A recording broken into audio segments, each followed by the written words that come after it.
सहयोग में तत्व किस तरह से इंसान के प्रकाशित होते हैं और प्रभावित करते हैं।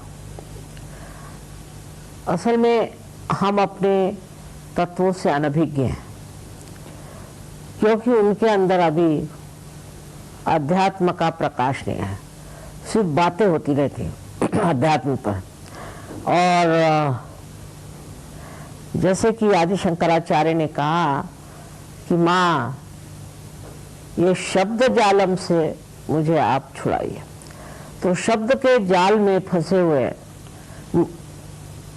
जो साधक होते वो भी उसी में बैठे रहते, और अगर उनके कोई गुरु मिल जाए तो फिर तो उनका बचना बड़ा मुश्किल, क्योंकि वो उनको कहेंगे कि चलो तुम ये जप करो, नहीं तो पदयात्रा करो, सर के बल खड़े हो जाओ। वो जिंदगी भर यही करते हैं। असल में अपने अंदर जो हम कहते हैं कि धर्म आना चाहिए, भारत में कम से कम लोग मानते हैं कि हमें धार्मिक होना चाहिए, मानते हैं। थोड़े लोगों को छोड़ दीजिए, अधिकतर लोग सोचते हैं कि हम धार्मिक हो जाए तो अच्छा है। अब धार्मिक होने के लिए हमारे अंदर धर्म जागृत होना चाहिए, लेकिन हम बाह्य के धर्मों में फंस जाएं तो वो धर्म फिर जागृत नहीं हो सकता। जैसे सवेरे से शाम तक ये करो, वो करो, वो करो, वो करो, भगवान के नाम पर उपास करो और तपस्या करो और पता नहीं दुनिया भर की चीजें। लेकिन कुंडलिनी आपकी माँ है, आपकी अपनी वैयक्तिक इंडिविजुअल माँ है। वो आपके अंदर शक्ति बनाए हुए बैठी हुई है और वही सारा कार्य करेगी। तो जब आपके अंदर जागृति आती है तो वो हर एक चक्रों में से गुजरती है। जब वो हर एक चक्रों में से गुजरती है तो उन चक्रों को वो पहले तो समग्र करती है, इंटीग्रेशन आता है, और उन चक्रों को प्लावित करती है, जिससे कहना चाहिए कि नर्चर करती है, और उससे वो चक्र जो है वो प्रसारित हो जाते हैं, अनेक कार्यों करती है। और सबसे बड़ी बात यह कि जब वो ब्रह्मरंध्र को छेद कर और चारों तरफ फैली हुई इस पावन शक्ति से एकाकारिता प्राप्त करती है, तब वो सारी शक्ति अपने शरीर के अंदर दौड़ने लग जाती है। अब इससे जो पहला लाभ होता है वो ये है कि हमारे अंदर जो सुप्त स्थिति में जो तत्व हैं वो जागृत होते हैं। अच्छा समझ लीजिए, अगर एक आदमी में ये तत्व है कि वो बड़ा भारी देशभक्त है, बहुत बड़ा, अब बड़ा देशभक्त है और देश के लिए ये करना चाहता है, देश के लिए वो करना चाहता है। कभी कभी इस तरह की बातें जो करते हैं वो ये नहीं जानते कि देशभक्ति ही सब कुछ नहीं। अगर आप देशभक्ति में बहक गए तो न जाने क्या कर दें।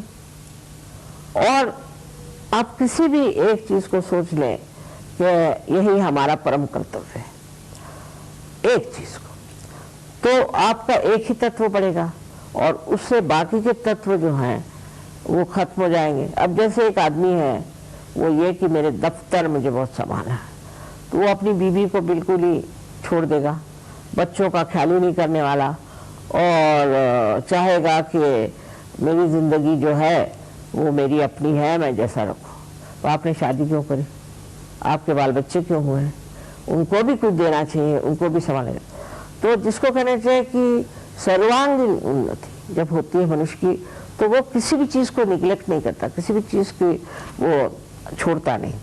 जैसे कि पति है उनको भी देखें, बच्चे हैं उनको भी देखेंगे, और उनके रिश्तेदार हैं उनको भी देखेंगे, और जितने भी लोग हैं सबको वो एक समझेंगे। तो ये जो हमारे अंदर भावना आ जाती है जब, तो सबसे पहले हम कहते हैं कि यह आदमी तो बड़ा ही बदल गया, देखिए कैसे सबके साथ इसने जनसंपर्क कैसे छाया है। अब अनेक चक्रों पे अनेक तरह की विशेषताएं और तत्व हैं, और सबसे पहला जो चक्र है उसकी विशेषता है कि अबोधिता, इनोसेंस, और दूसरी उसकी जो विशेषता है वो ये है कि प्यूरिटी, निर्मलता, निर्मलता के अवतार है। अब जिस आदमी में निर्मलता का मतलब ये नहीं कि आप नहाना धोना, पर निर्मलता माने हृदय की निर्मलता। जो आदमी अपना जीवन अपने गलत कामों में लगाता है और अपने मूलतः जो आपका स्वभाव ऐसा हो जाए कि आप औरतों की ओर देखें, औरतों के पीछे भागें, जिनको लंपटपना कहते हैं, वो लंपटपना जो है वो इस चक्र से आता है और उसके खराबी के कारण अनेक बीमारियां हो जाती हैं, अनेक तकलीफ होती है। सबसे बुरा तो इन्हीं इस चक्र का क्रोध है। वो इतना भयंकर होता है क्रोध कि उससे न जाने क्या क्या मनुष्य को बीमारियां हो सकती, जैसे एड्स है अब हो गए या और भी जो गुप्त रोग हैं सारे उसी की वजह से होते हैं। तो जब कुंडलिनी जागृत होती तो आश्चर्य की बात है कि मूलाधार चक्र का उसमें कोई हाथ नहीं होता, क्योंकि कुंडलिनी तो ऊपर है उसके। तो होता क्या है कि कुंडलिनी को ये चक्र जगने ही नहीं देगा, जो आदमी ऐसा होगा उठने ही नहीं देगा, क्योंकि उसमें जो बैठी हुई शक्ति है वो इसे रोकेगी। ऐसा आदमी बहुत मुश्किल है पार होना। तो सबसे बड़ी मूल चीज हमारे अंदर ये होनी चाहिए कि नैतिकता, और जिस इंसान में नैतिकता का अभाव होता है तो उसकी कुंडलिनी बड़ी कमजोर हो जाती है और वो बड़ी तकलीफ में फंस जाता है, क्योंकि इस तरह की बीमारियां हो गई, ये हो गया। और विलायत में तो ये है कि आप किसी से कुछ कहो तो कहते व्हाट्स रॉन्ग, इसे क्या खराबी है। तो जब वो व्हाट्स रॉन्ग होता है तब वो, जब उनको एड्स होगा तो व्हाट्स रॉन्ग, कुछ भी हो जाए तो व्हाट्स रॉन्ग। उस तरह का अगर हम लोग भी अपने जीवन का ऐसा तथ्य निकालें तो उससे आपका तत्व पूरा नष्ट हो जाएगा। परदेश में तो ये तत्व बहुत नष्ट हो चुका था, लेकिन अब सहयोग से काफी पनप रहे हैं।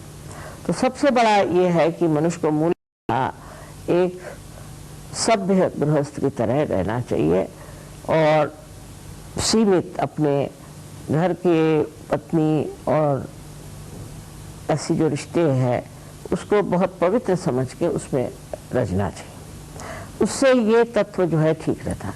पर जब कुंडलिनी जागृत होने लग जाती है और अगर किसी आदमी समझ लीजिए दोष है तो ये चक्र जो है ये उठने नहीं देगा, ये कुंडलिनी को पूरी तरह से अवरुद्ध करेगा। वो आदमी चाहेगा कि हम चाहते हैं, वो बहुत कहेगा कि हमें तो पार होना है, लेकिन उसका जरा मुश्किल है पार होना। फिर उसके अंदर ये भावना आती कि आखिर मैं क्यों नहीं पार हो रहा हूँ, क्या बात है।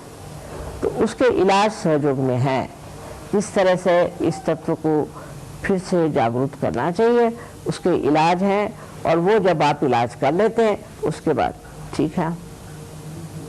उसके बाद जो दूसरा चक्र है इसे हम स्वादिष्ठान चक्र, इस चक्र का तत्व है कि आप सृजनशाली हो जाते हैं, आपके सृजनता बहुत बढ़ जाती है।